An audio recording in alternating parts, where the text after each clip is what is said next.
Tak my sme chceli vyhrať a ísť do finále jednoznačne, ale už ten prvý zápas nebol dobrý z našej strany, ten prvý polčas Triena, to bola katastrofa, teraz tiež prvý polčas otrasné a neviem prečo hráme zle prvé polčasy, ale do druhého sme vstúpili.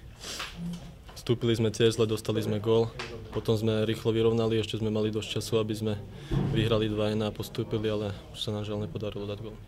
Samozrejme, my sme sa myšli s určitým cieľom a ten sa nám podarilo naplniť.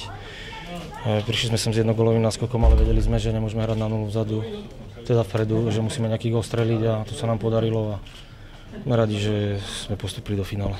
Dostali sme ten blbý gól, potom sme vyrovnali našťastie z penalty, ale oni v podstate zbierali tie odrazené lopty, odkopávali, to bolo ťažké, už sa nedalo dostať cez tú obranu.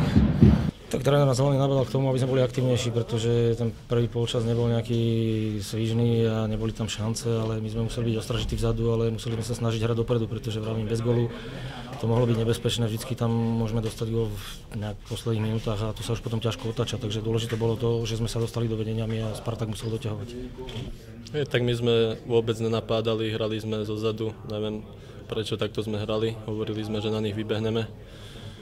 Žiaľ, nebehali sme a nešmykali sme a takto sa futbal hra nedá. Tak tie štandardky sme začali takto trénovať, už to vyšlo doma, tiež som dal takto gól zo zadnej tyče na 1-0 a teraz som dal gól, lenže bohužiaľ vždycky tak skoro po tom mojom góle sme inkasovali tak aj dneska, tak ako doma, tak aj dneska. Trnava sa psychicky zdvihla, dostala sa do tlaku a hovoril som to, ten tlak bol taký platonický, nejaké vyložené šance tam nemali, ale predsa len je to nepríjemné, nikdy neviete, aká lopta tam prepadne, čo sa tam môže stať, nejaká skrumáž. Ale sme radi, že sme to tam dokázali uskákať zadu a hlavne to finále je pre nás veľmi cenné. Tak bolo to náročné, no. Bolo to v podstate o postup sa hralo. Nečakal som, že ani nastúpim, ale tak dám aspoň na tú chvíľku, no som rád, aspoň za niečo. Tak my sa môžeme sústrediť už len na ligu a bojovať o každý bod, aby sme nevypadli.